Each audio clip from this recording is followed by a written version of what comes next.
can we do a roll call, please? Kia ora. Kia ora. We will do a roll call. I can't actually tell if we have enough on the call because everyone's remained on the call, but we will do a roll call. I'll get Suad to bring up the minutes so I can go through the list. Thank you. Thank you, Suad. Mayor Goff. Kia ora. Deputy Mayor Cashmore. Kia ora. Councillor Bartley. Present. Councillor Casey. Kia ora, Maya. Kia ora. Councillor Collins.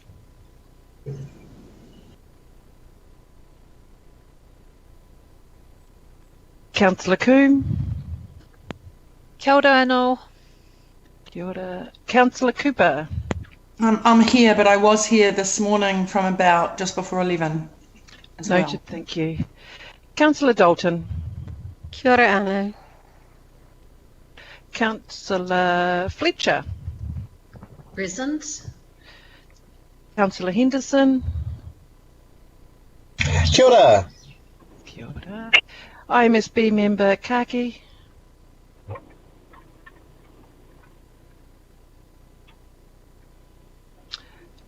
Councillor Mulholland. Present. Councillor Newman.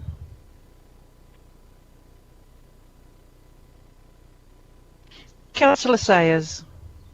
Yes, present, thank you. Thank you. Councillor Simpson. I'm here, Maya. Thank you. Thank you. Councillor Stewart. Present. Councillor Walker.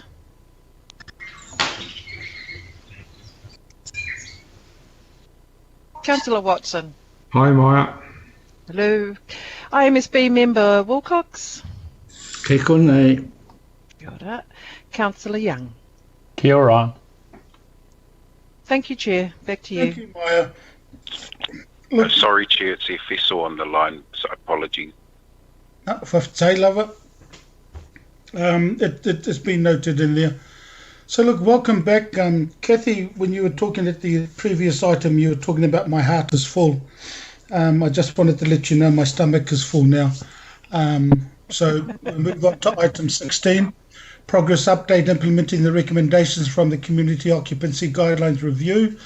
I will have Nancy Chu, Coral and Kataraina to support the item. It's the mover is Councillor Casey and I will second. And the purpose is to give us an update. And so I'll just hand it over to Nancy and the team. Kia ora. Tēnā koutou, the chair and councillors. Ko Nancy Chu tōku ingoa, he Principal Policy Advisor Aho from Community and Social Policy. Thank you for having me today. Also joining me today here are my managers, Katarina Maki, Carol Kenner, and also Yusuf Kahan, manager of Community Leases team, to answer any operations related questions or any detailed data questions. So I have a short verbal summary prepared for the report, and then happy to answer any questions afterwards. The report is about the review of the Community Occupancy Guidelines, which was commissioned by the Environment and Community Committee. The review results were approved by the committee in 2018 with a work program of changes. This report is a policy monitoring report on the work program progress. It shows that progress has been slower than expected, and we have not yet achieved the key areas of improvement. The report recommends prioritizing the work program with a list of targets and to report back to you on progress in 12 to 18 months. So that's a short summary, and happy to take any questions. Ka pai, Nancy, thank you so much. Pātai is Councillor Cooper.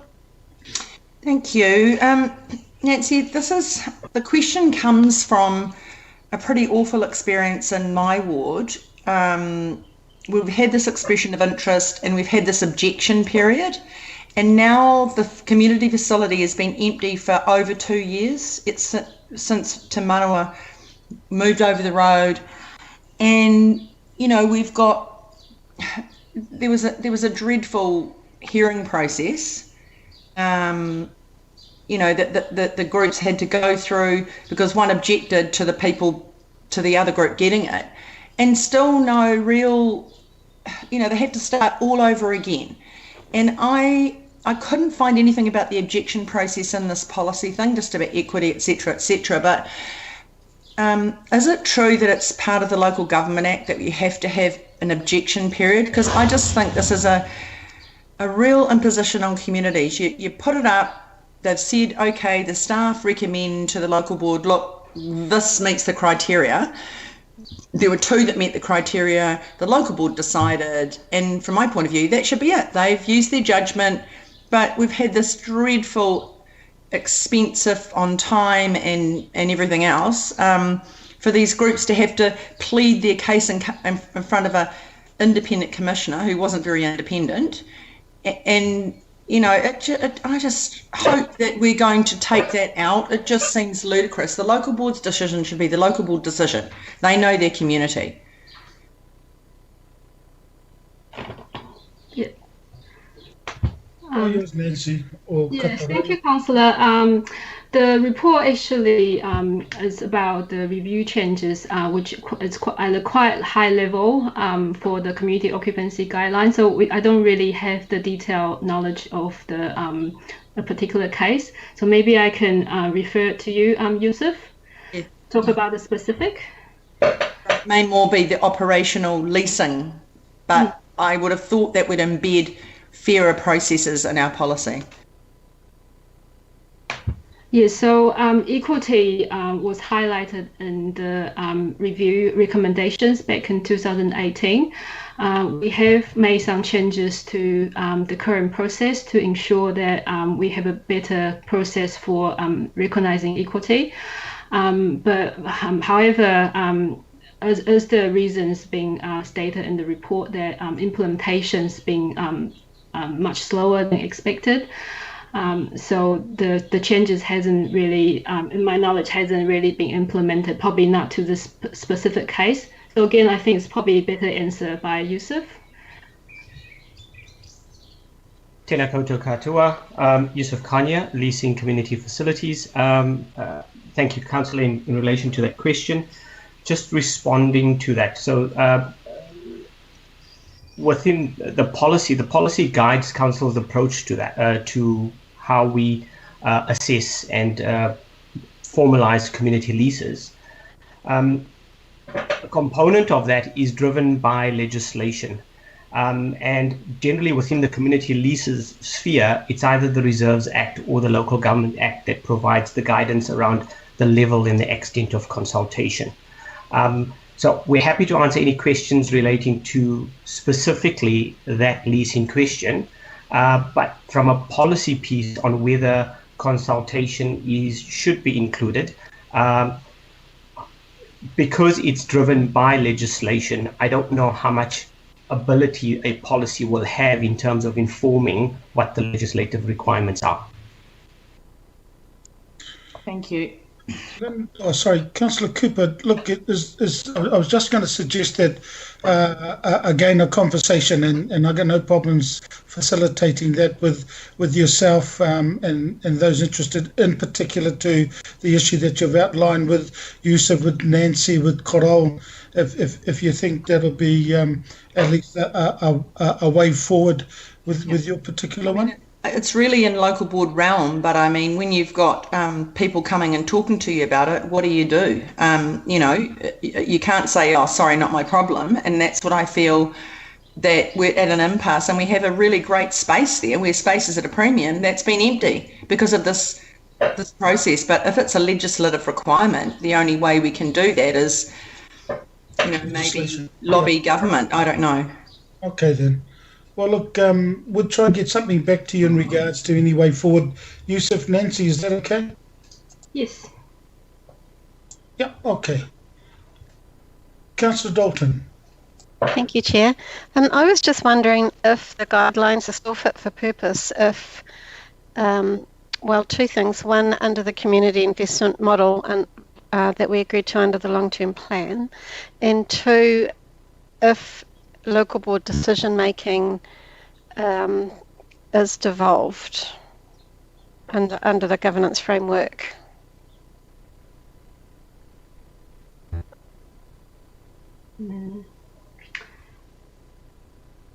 Yeah.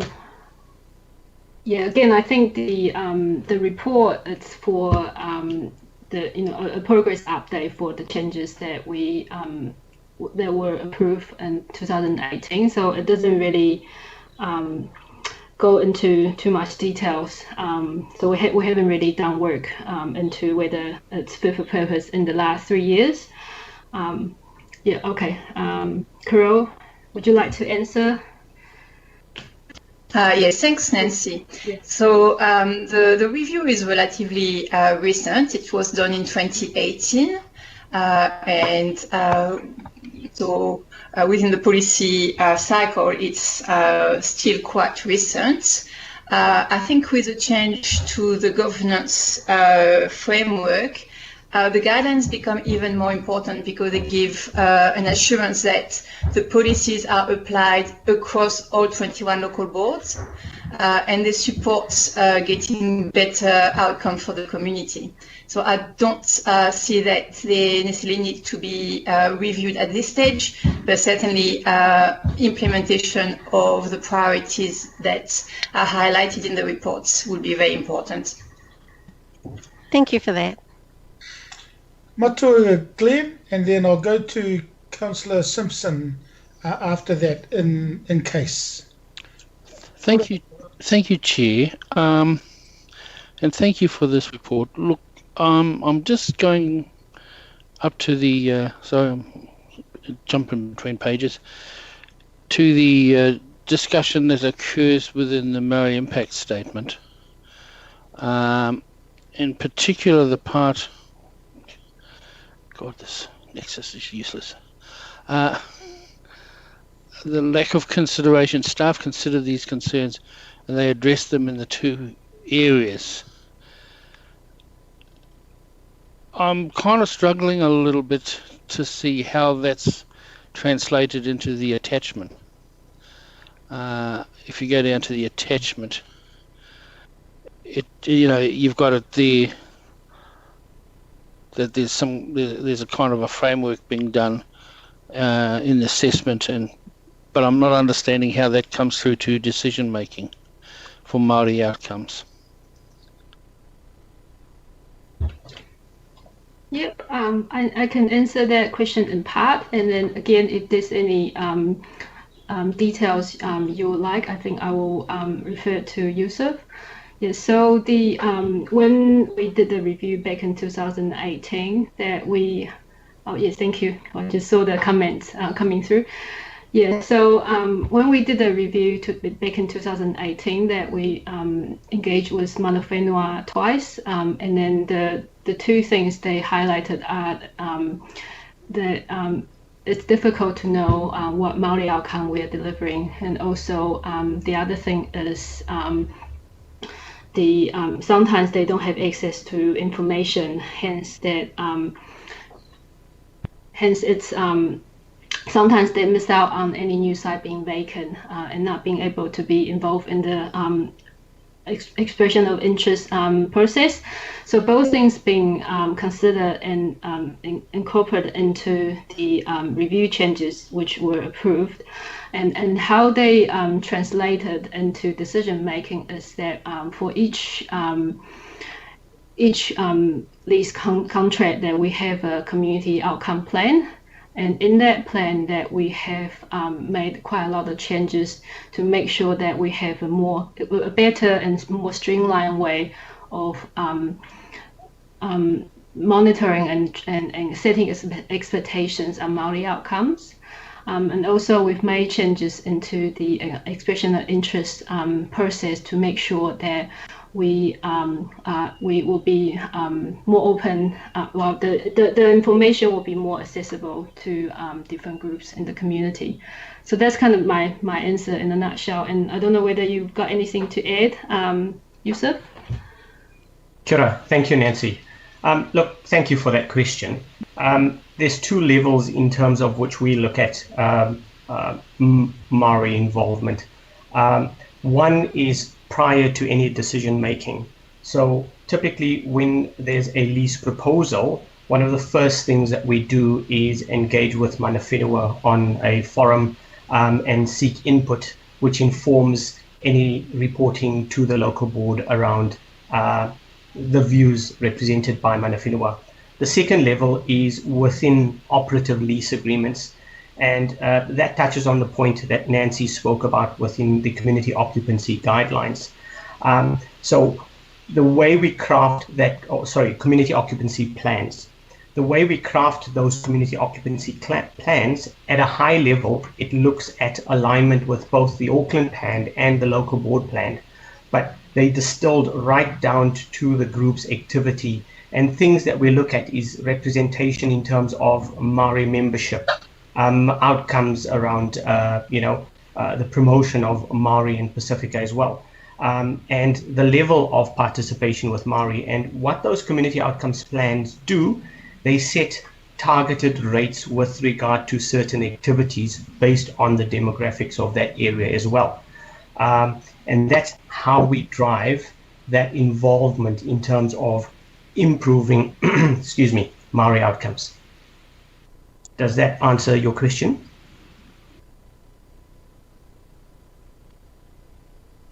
Yes. So through you, Chair, I do want to take this offline because I'm trying to understand where the mana whenua and the mātāwaka input then drives the decision-making process, and what part do they play in a decision-making process?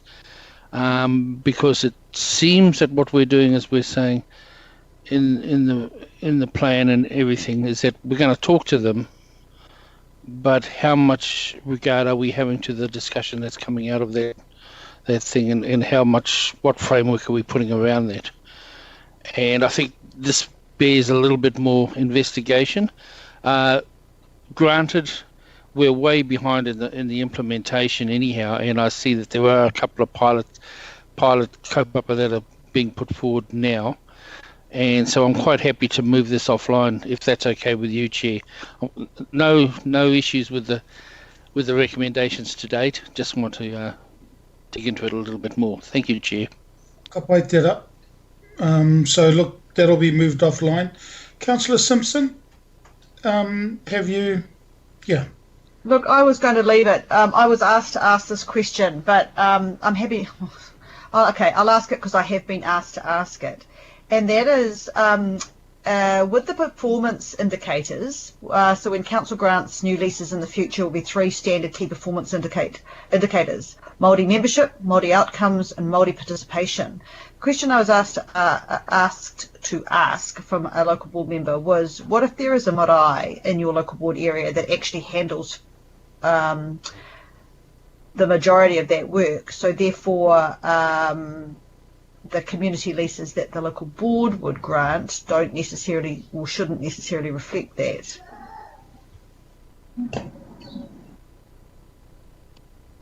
Okay, thank you, Councillor. Yusuf, would you like to answer this question? Sorry? Kia ora, Nancy. Yeah, happy to respond to Councillor Simpson. Okay, thanks.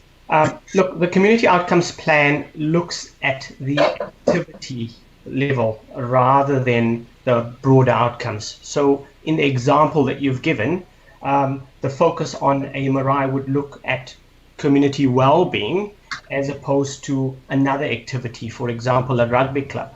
And the question that would be asked within that community outcomes plan, what's the level of participation for Maori in terms of that sport rather than overall well-being? Okay, thank you.